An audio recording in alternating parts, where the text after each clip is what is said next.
welcome back to the Sideline Eye podcast. You're very welcome to our preview show, and we're looking ahead to Sunday's Ulster Final between Armagh and Derry. I'm delighted to have former Derry footballer Gerard O'Kane on here with me, and we're going to look forward to Armagh's first Ulster Final in 15 years. Gerard, a first Ulster Final in 15 years. Derry, they're obviously going for two in a row. Derry know what it's like here with the nerves and the long wait and everything else that comes along with it from last year. It's got a big occasion and it should be a good game we're hoping for. Yeah, I would say Derry got there last year. It was the first time in 25. So definitely it's not as if we're taking this as, we'll be here every year from now on. You know, we played a Donegal side that was there for their 10th and 12 years. And that's when you get comfortable in that environment. Now, the novelty, I think, maybe has wore off a tiny bit, albeit you'll see a lot of Derry fans saying they can't get tickets because the demand's still there. But I know some people were there last year. Maybe they know come down the line there's going to be 3 or 4 games after it as well. And they're sort of thinking like that. But I know, like, from this time last year, like, Derry have only done back-to-backs once in their whole history, from 75 and 76. So doing back-to-back for that squad of players would be a big thing. Like, you look at all the good Derry teams that in the 90s that were regular contenders for all Ireland's, granted they won. They never done back-to-backs. So doing the back-to-back in Ulster for this Derry side would be a big thing. So I know definitely for the players, it won't be a case of, we've been here before, we know the lay of the land. It's a case of this game, we're taking its own merits and they want to create their own bit of history that way. And Gerard, you were involved in your own Derry side that was a fairly good team, and you didn't get across the line in Ulster, but you had some battles with Armagh. And I know, having spoke to you earlier, we were reflecting on some of the games. There was 05 semi-final, John Toll's goal saved Armagh and put them through the Ulster Final. 07, I know a lot of Armagh fans will remember that game in Clonus. Collie Devlin got a free at the end, and I think it was 10-9. Derry knocked Armagh out of the championship. That was in the qualifiers. And 2010 as well, then, best known for Jamie Clark coming on the scene, getting a goal. They were their glory days for Armagh, big days for Derry as well, coming into them big games. What's your memories from all those games with Armagh? I would have probably my recollection of Gaelic football would be quite good, you know. So I can remember the 05 game was a really sunny day. We come into it with a high degree of optimism, you know. I can remember Mark Lynch didn't play much the year before because he was still coming out of school. He's playing number 11 that day, and I suppose probably naivety as well. Like, I remember thinking, right, Mark Lynch is up against Kieran McGinn at that time, who'd have been 33, 34-ish. You're like, this Mark Lynch will take him no problem for speed and all that. And you sort of get your eyes open a wee bit, you know, with Armagh were seasoned around the block. I think most people would even tell you 05 was the year Armagh played their best football across that band from players from 01 to 07. 05 was the year they really opened up. So we got them in casement that day. The game was nip and tuck up until the last 10 minutes. John Toll got a goal. It was a high ball come in that spilled to him. John Toll had been known for scoring goals. He just got in his hands and pulled on it. Armagh was then fit to keep us at sort of arm's length from then. I was marking Brian Mallon that day, and myself and Brian would have been quite friendly. That would have been June 05, and I would have played in the Sigerson campaign with him in February 05, right through to the final, you know. So I didn't find it strange by any means marking him, but I found it difficult. Brian was sort of not the unsung hero, but people took him for granted in that Stevie and Ronan Clark were playing inside, and Brian was the number 15 who sort of roamed about, gave them a bit of space, but it's serious speed and power, you know. And Brian gave me a bit of ball that day. Like, he kicked not two, and I can remember thinking, you know, he just did that. But I was a year younger than him. It was a year more developed, but Armagh themselves were sort of more developed than us at that point. So we came away that day, maybe our eyes opened a wee bit, saying, look, we're not as close to him as we maybe thought we were. 3 points was maybe quite comfortable there in the end up. And as you moved on to 07, just to mention Kieran McGinn there, like, I remember that was his last game. Armagh, Derry weren't expected to beat Armagh that day at any point. You know, we had been beaten Ulster semi-final by Monaghan. It sort of caught us in the hop and casement. It was a case of, right, we'll go down here, we'll give it a lash, see how it goes. And there's a famous Derry 500. Like, literally, Derry only sold 500 tickets that day. and it's well documented in the county board because we went on a run that year and got to the quarter final against Dublin, but Derry only took 500 tickets that day to Clones, but we were full value for the victory. It was a sort of turgid game that time, but I think that I know Armagh won Ulster in 08, but I think that day that sort of generation of players was coming to an end. They get a wee bit of a kick from Peter McDonald in 08, which you might get off a new manager, but that day was Kieran McGinley's last game, it was Joe Kearney's last game, and I think there was an end to, not that we put them to the sword by any means, we just happened to beat them in that one game, but I think there was a natural end to that life cycle of that Armagh side. And then, as you say, moving on to 010, you said it was famous for Jamie Clark coming on the scene. I'm glad you said that because I was tapping that day for Derry and I missed a penalty with like 3 or 4 minutes to go. And it was, I think I was chatting, it was the first penalty that was missed from the 11-yard spot. So the rule only came in Congress around March or April. So it wasn't in effect for the league, came in the championship. And I had a 12 out of 12 record before that for club and county. Never missed one. And I'd actually scored a few in the Brandywell end of Celtic Park for the club in championship football. So I was reasonably confident. But I just had a penalty against Paul Harty. I didn't strike it that well. And he saved it, and Armagh went on to win with 3 points. But funny story then, I was down at the league final there, and I've met Paul numerous times since. It was a bit of banter about it.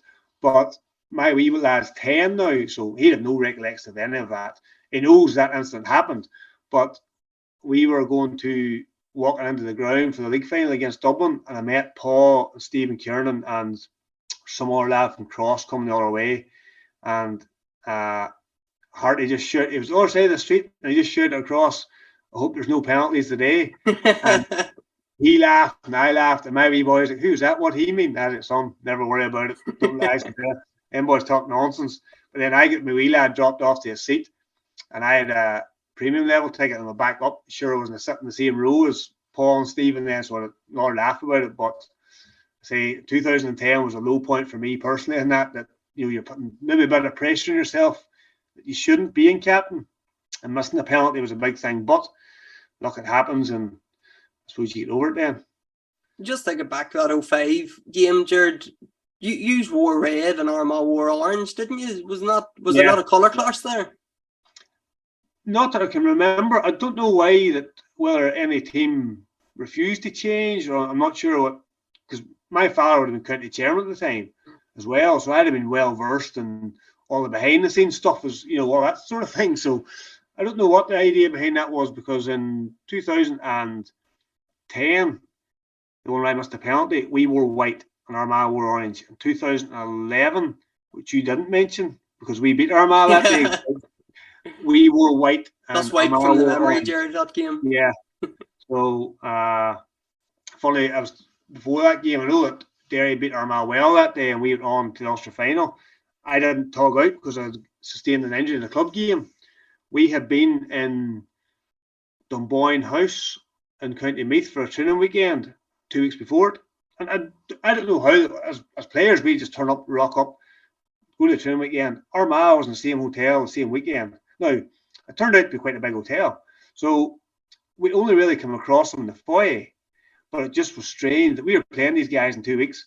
Now, we didn't train on the venue. We done a gym session maybe, and we went and played Wicklow down the country and came back up there.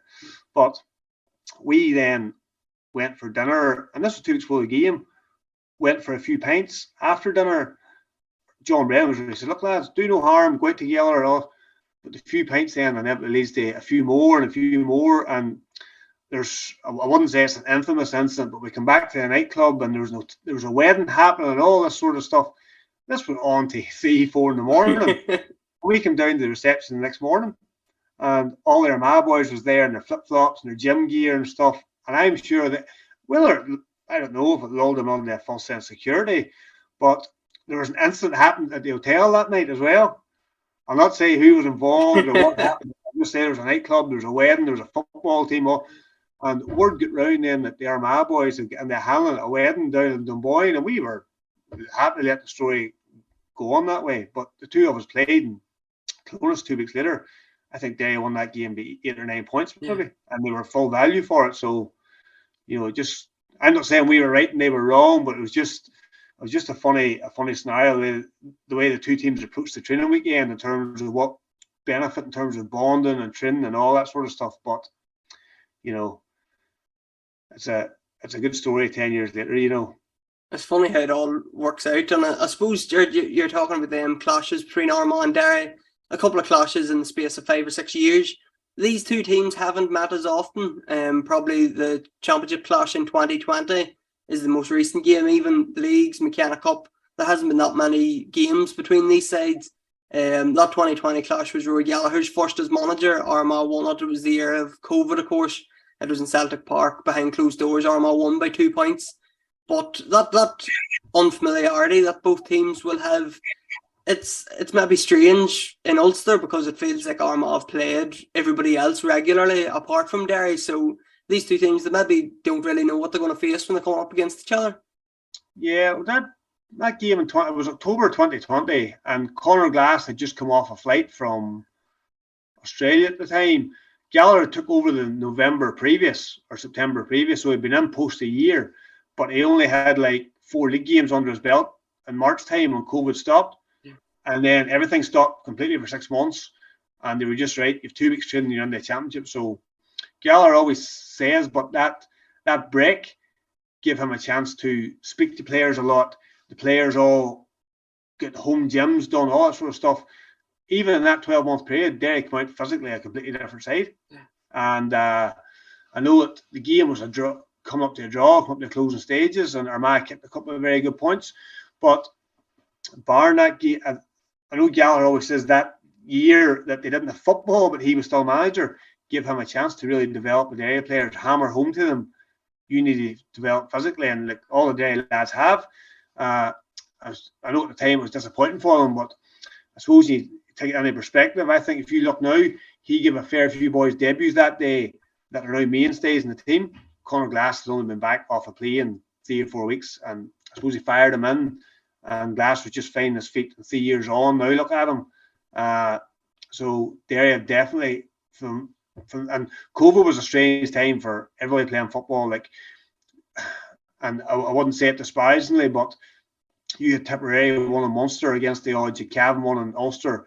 It was a funny time just for football in general. And I'm not saying Derry would have beat Armagh anyway. It probably weren't as further down the line, but I think 3 years on, Derry are a fair bit further down the line from maybe where they were at that time compared to Armagh. And Derry, I can't remember who it was said, but I remember listening to, I think it was on Off the Ball, and somebody said that this Derry team smacks of Donegal 2012. They got their defensive system right. They went and won Ulster last year, but like Donegal in 2011, they reached the Ireland semi-final, and they couldn't get past that. This year, there's a feeling that Derry have pushed on a wee bit. They're scoring from everywhere. Conor McCluskey's coming up and getting goals. Owen Lynch coming out of nets to score. You mentioned Glass and Rogers in the middle of the field, formidable midfield. Derry have come on a right bit from last year as well, haven't they? Yeah, I think anytime you chat, I was going to say chat the any of them. If you chat the any of them, it's like any county panel, you don't hear anything in particular, but all the soundings are that they knew they had to work on their offensive plan a bit more. But people sort of forget they were 5 up against Galway last year, and had Derry went 7 up, that sort of game was over, I would say. But I would say that Derry's attack now has definitely evolved. If you look at some people class them as a defensive side. To be honest, that can be quite lazy. Hit 121 against Mullen. Did they hit 314 against Fermanagh? I think barring Dublin, they were the highest scorers. No, I think they were maybe the highest. Yeah. Highest scoring difference out of the 32 teams, and that they were fit to keep teams from scoring much. But they were scoring highly themselves. Look at I was at the Fermanagh game. I was out of the country for the last game. The first point came from McAvoy, who was lined out at 3. The second point came from McGrogan, who was lined out at 6. The third point came from McGrogan, who was lined out at 6.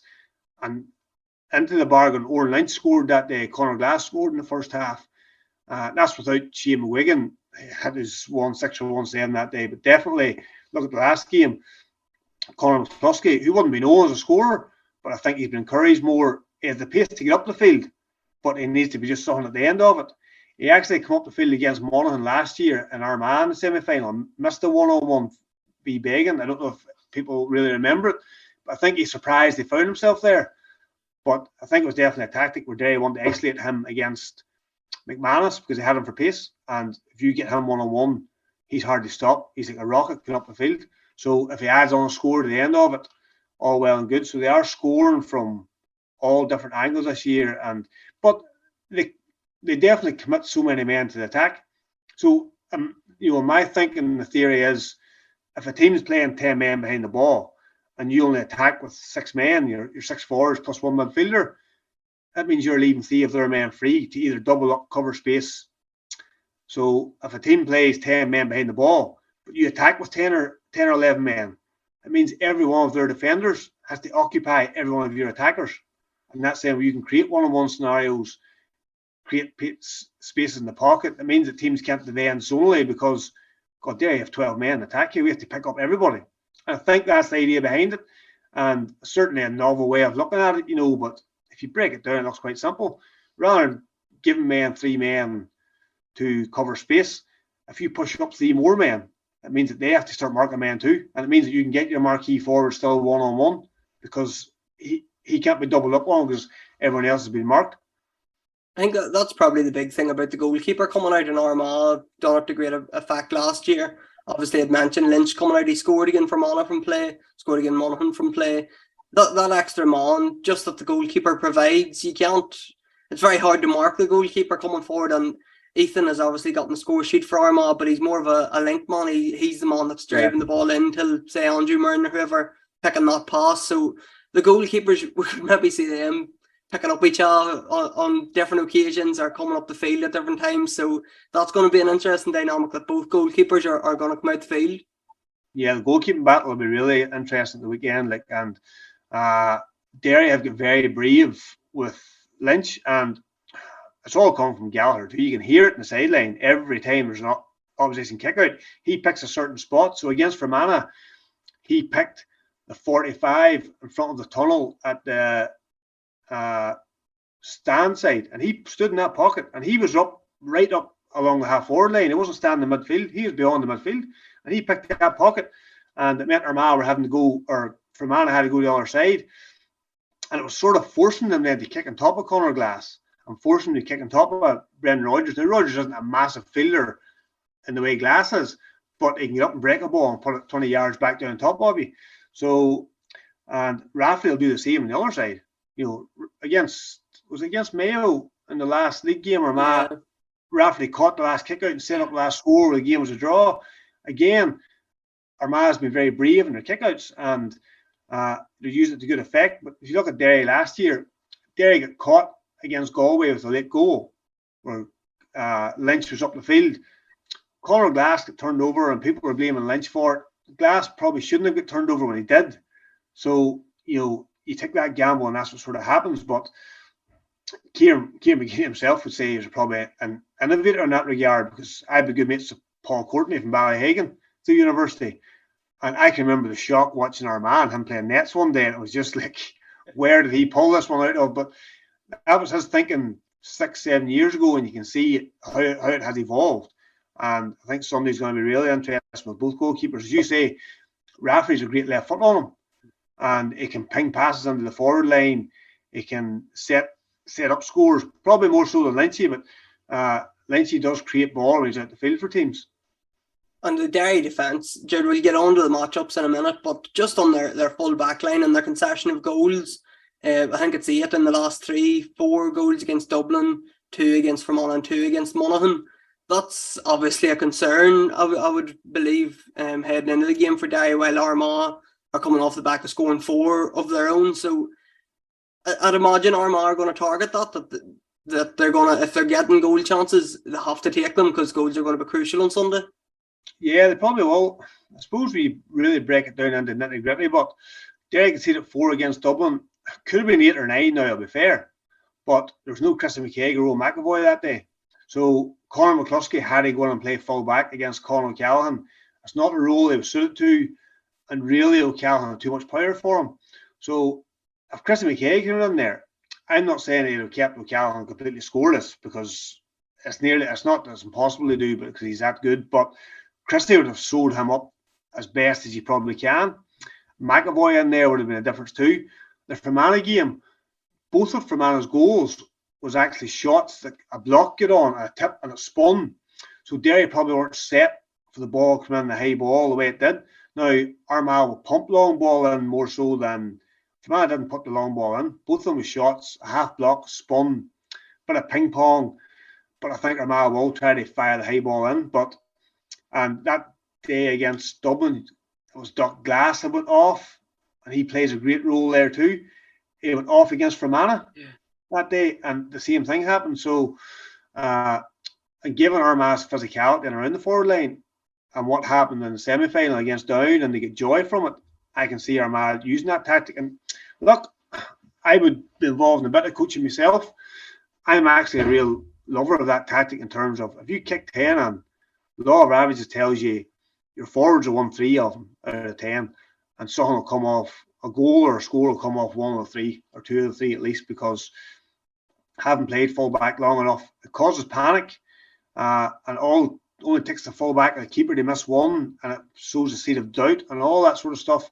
And given the physicality Armagh have in the forward line with Murnan and Turbot, depends if O'Neill plays or not, definitely a tactic I'd be using, regardless whether Derry are seen to be prone to conceding goals or not. So you mentioned in that Fermanagh game, Gerard, that it wasn't really a long ball tactic. It was a shot that was dropping short. And that's actually how Armagh got 2 goals against Down. They did use the long ball, or they tried early on. I would say their first couple of attacks, they were testing out the Down full back line.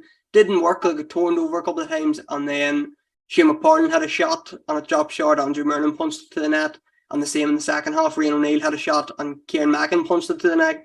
That's nearly a more dangerous ball than the actual long ball in, isn't it? Yeah, I say it is, because defences aren't set for it. You can see when a boy's winding up to kick a long ball in, but if you think someone's going to hit a shot, rightly or wrong, you might switch off. It's like the ball that you think's over the bar and hits the post. More often than not, you see defenders switching off, and a lot of time it lands their forward, who then has a shot at goal or puts back over the bar, etc., that sort of thing. So them balls where it goes in and wasn't the original tactic are definitely dangerous. But I think Derry then will be switched on to that, given it's happened before, and the joy Armagh got from it. There's no excuse for Derry to say, well, we were caught cold there because it was a shot and it dropped short. John Brennan, as Derry manager, he used to have a saying, if you make a mistake once, I understand. If you make a mistake twice, I'm not happy. If you make a mistake a third time, you're sitting beside me. And so you have to learn. But his idea was you have to learn from it somewhere. So Derry have had the warning shots, both from what they have done and both from what happened to Armagh. So I think if anything is even been lined up as a shot, the full back line will still be on their toes. I think that sort of leads us into our matchups, Jordan, who we might see marking each other. Andrew Murnan went off injured against Down. There's no real update coming out of the Armagh camp, but fingers crossed from an Armagh perspective, he'll be lining out. And he's obviously the main threat in terms of that long ball tactic that Armagh have. But up front, it's probably him, Conor Turbot, Rory Grugan and Rian O'Neill are the 4 main players, and the 4 players that Derry probably are going to have to mark. Obviously, Chrissy McCaig, he's the main man. He's the go-to man marker. Will he go on Rian O'Neill, do you think? Does he blot him out, or will he stay in on Conor Turbot because he plays closer to goal? Will he go to Andrew Murnan to take away that long ball tactic? Who does Chrissy McCaig pick up, do you think? I would imagine that Derry made a mistake last year against Galway in that they didn't put McCaig on Comer. And that's not to say that there's no slighting Rodgers, but McCaig had, was it Tierney, completely wrapped up in the corner. But Finnerty, was it? Finnerty. And I'm not sure whether Derry then expected Comer to drift in and out. And once he didn't, McCaig usually takes a lad that stays close to goal all the time. So I'd imagine if it's Murnan or Turbot staying close to goal, you'll have McCaig and McAvoy picking up them too. So which one picks up which one, I'm not sure. But maybe they might put McCaig on Murnan because of the long ball and he is physically strong, and Murnan's quite unorthodox, but he's awkward to mark, and he's he's very dangerous. But I would say him and McAvoy will pick up Turbot and Mernon. Then you'll have O'Neill, I think, because he drifts in and out, and whether that's of his own accord or he spends 10 in, 10 out, I would say that Paddy McGrogan will pick him up. First and foremost, you have to physically be able to match it with someone that's 6'2" or 3, 15 stone. I think Conor McCluskey would be better suited to picking up Grugan anyway, because the more similar stature. I think Conor McCluskey would have him for pace. McGrogan or Rory Grugan's a great eye for a pass, a good left foot. He picks up. He always plays with the head up and looks for the ball inside. But I think he could be exposed the other way from McCluskey doing what he done to Conor McManus, getting on the ball, going at him. Now, Grugan is probably as honest a player as you'll get all day long, and he will work back. He'll chase McCluskey, but physically McCluskey's just faster, and there's no getting away from it. He's faster than most players he marks. So I think they will match them two up, and that would leave McGrogan to mark O'Neill. The fact that McGrogan plays fullback sometimes, plays halfback sometimes, it would suit that, and he drifts in and out. McGrogan now has developed, especially the last 18 months, has developed into one of Derry's go-to men.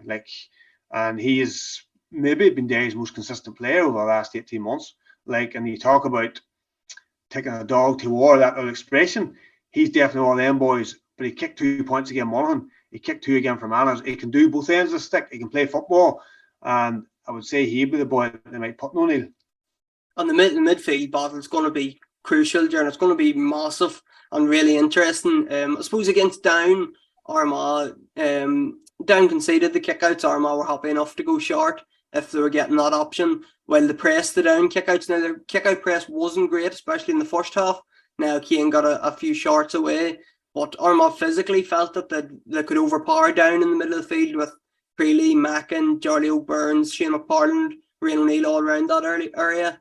They're not going to have that same advantage against Derry with Conor Glass and Brendan Rodgers. I would think that Charlie O'Burns is possibly going to pick up Conor Glass, and I know that was the matchup in 2020.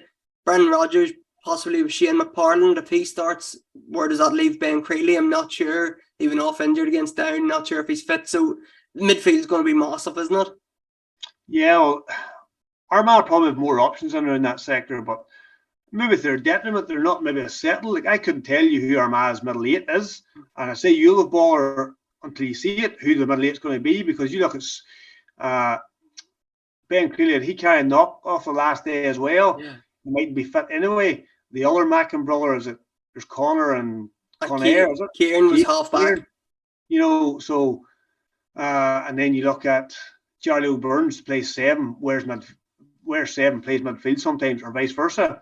Soupy Campbell, who was very good in around the middle 8 whenever he was playing there, he didn't start the last day, and a chance for him to get if Creeley's not playing. So I think Armagh probably have more options, but I think Derry's more settled, and I don't see Gallagher Derry's team last year. The 2 changes have been Padraig Castey and Owen McAvoy for Shea Downey and Benny Hearn, and Gallagher stuck with that. Maybe a bit of positional change, but he's stuck with the same 15 all the time now, and I think Derry's quite settled in that area. I think, and Derry will definitely press Armagh's kick out. Derry aren't going to press kickouts all year against everybody to suddenly flip it for an Ulster final. I think Derry's quite confident that if they press teams kickouts, they can get joy of it. And I seen the Cavan Armagh game, and in the second half, Armagh was very passive in the first half, Cavan were. Cavan let Armagh get into the rhythm. Second half, Armagh was under a bit of pressure.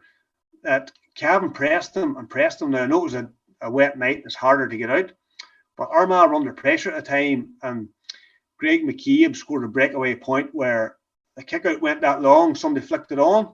If you remember, Greg was wearing 6. Yeah. He sort of gambled and got in the end of it. I don't think Derry will get caught like that, but Cavan were able to get joy by pressing the Armagh kick out and hemming them in. So I think Derry will definitely go with that, and unless Armagh have some other tactic to load the middle third with 6, 7, 8 men, 6'1", 6'2", I think Derry might get joy in that sector. And up into the forward line then, Gerard, it's not a one-man band up there, anything from it, but Shane McGuigan's the star attraction. I think he scored 214 across the Fermanagh and Monaghan games. So it used to be Aidan Falker, no matter who it was, a Michael Murphy, a Darren McCurry. It was always Aidan Falker was the man to pick him up. During the league, it was Barry McCambridge. He picked up David Clifford. He picked up Shane Walsh, Dara Canavan. He was picking up all the main men. Then he got injured in the warm-up against Cavan and hasn't played.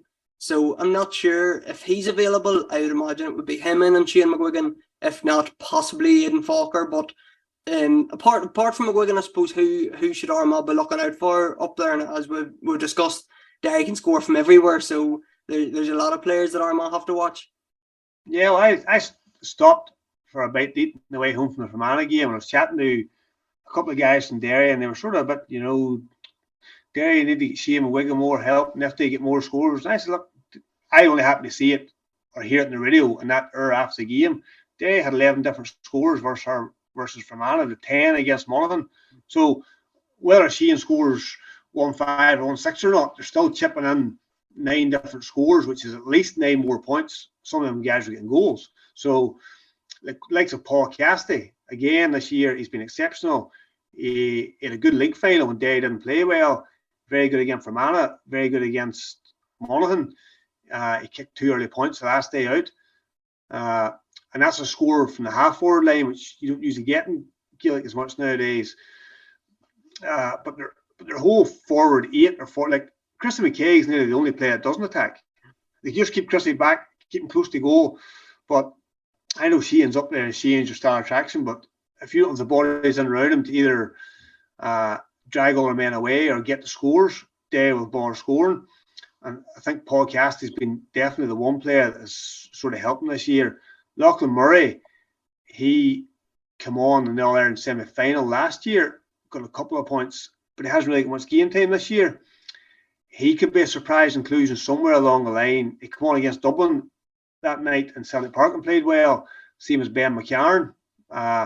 Ben started that day against Dublin unexpectedly and maybe didn't have his best game in the league final, but he's been getting game time of late. So Derry probably don't have the options Armagh do in terms of the depth. Armagh have like 23, 24 players. Derry seem to use the same 19, 20 all the time. But I think up top now that whether Sheehan scores 1 point or 1-6, I think Derry can still score 15, 16 points, which is key for them. Yeah, that's probably the big thing coming out of it, that you have to stop Shane McGuigan, but it's not a case of if you stop him, you beat Derry, because they can literally score from anywhere, and they've so many different players that's going to get in on the score sheet. It's a big test for Armagh. It's certainly going to be a step up from what they faced, playing 3 Division 3 teams.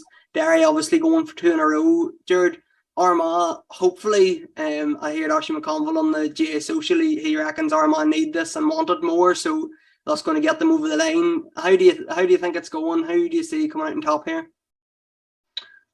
Obviously, if we were asking me with my heart, I would say Derry. But whenever you drill down into it, I just think, even though Armagh played Division 1 football and Derry Division 2, I would probably say Derry over there. Like if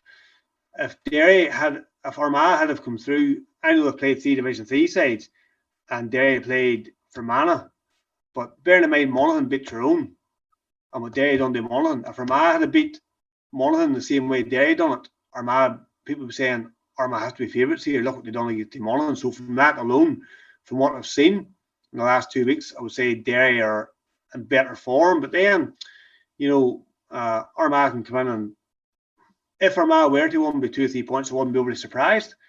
But I just think Derry's in a better place at the moment. It's going to be a great game. It's going to be a great occasion. There's a lot of fans disappointed at the minute, I know, by not getting tickets, but it's going to be a full house. It's going to be a massive day out for both counties, both well supported. And Gerard, I'm really looking forward to it, and I really appreciate you coming on and taking time to discuss the game. We're all looking forward to it, and as usual, we'll be covering it with previews, podcasts, match reports and interviews. So make sure to check out the Sideline Eye on all platforms, Instagram, Facebook and Twitter. Like us on Spotify if that's where you get your podcasts, and on YouTube as well. Gerard, thanks for coming on. Appreciate your time. Dead on, no problem.